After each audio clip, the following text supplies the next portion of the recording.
உங்கள் loved one சின்ன சின்ன விஷயத்துக்கெல்லாம் இரிட்டேட் ஆகுறாங்களா? இல்லை ஆல் ஆஃப் அ சடன் உடஞ்சி அழறாங்களா? நான் இப்போ எதுவுமே பண்ணலையே, எதுக்காக இப்படி கோவப்படுறாங்க இல்லை அழறாங்க அப்படின்னு கன்ஃபியூஸ் ஆகுதா? It's not about that particular மூமெண்ட்டுங்க.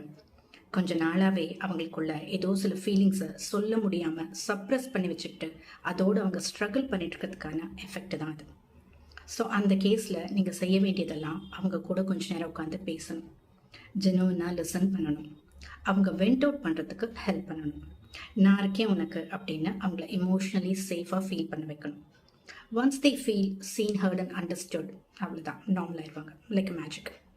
ஆனால் இப்போ நம்ம எல்லாருமே பண்ணுற ஒரு காமன் மிஸ்டேக் என்னென்னா, அவங்க அந்த மாதிரி சில்லி திங்ஸ்க்கெல்லாம் கோவப்படுறப்ப உடனே we get defensive.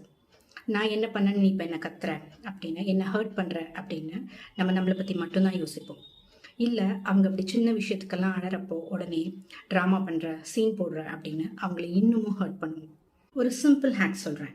Next time இந்த மாதிரி ரீசனே இல்லாமல் அவங்க கான்ஸ்டண்ட்டாக இரிட்டபிள் அண்ட் மூடியாக இருந்தாங்க அப்படின்னா தே ஆர் பேட்லிங் வித் தெம்செல்ஸ்னு அர்த்தம். ஸோ அவங்க கிட்ட கோவப்படாதீங்க, கொஞ்சம் அன்பாக பேசுங்க, அவ்வளோதான். They will melt down. It's a win-win situation.